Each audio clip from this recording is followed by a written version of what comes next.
હવે તમે એક કામ કરી લો, આ ભાજપના કેસ કરી લો. બસ હવે પહેરી લો સાહેબ, કેસ પહેરી લો સાહેબ, પહેરી લો સાહેબ ભાજપનો કેસ. ભાજપ પોલીસ કરી દઈ છે સાહેબ. નથી કે કમલમાંથી આવતો. આ કમલમમાંથી તમારો પગાર નથી આવતો. આ ભાજપના કેસ પહેરી લેવા જોઈએ નર્મદા જિલ્લા પોલીસે, કારણ કે ભાજપ નર્મદા જિલ્લા પોલીસ આજે વલણ કરી રહી છે.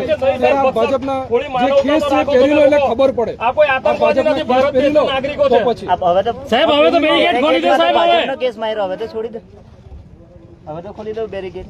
લોકો ત્રાહીમામ થઈ ગયા છે. એક હાથી ઉપર દાગ લગાવવાનું એક ષડયંત્ર છે. ઓર્ડર ના બગડે એના માટે તમને સાહેબ અમે ક્યાં બગાડો છો? સાહેબ અમે બગાડે નથી, તમે બગાડો છો સાહેબ. છતાં નથી મળતો. એમ નહીં. અમે સાહેબ ક્રિમિનલ તમને બતાવો સાહેબ. નાગરિક છે. અમારા માથે એક પણ આર્ટિકલ 19 સ્વતંત્રતાની હરવા ફરવાની બધી રીતના છૂટ આપે છે સાહેબ. તમે ડાયરેક્ટ રસ્તો રોકી નથી. સાહેબ હું એક વકીલ છું, આ એક આગેવાન છે સાહેબ, કોઈ ક્રિમિનલ નથી. બધા એ બાજુ. હા બધા આ બાજુ.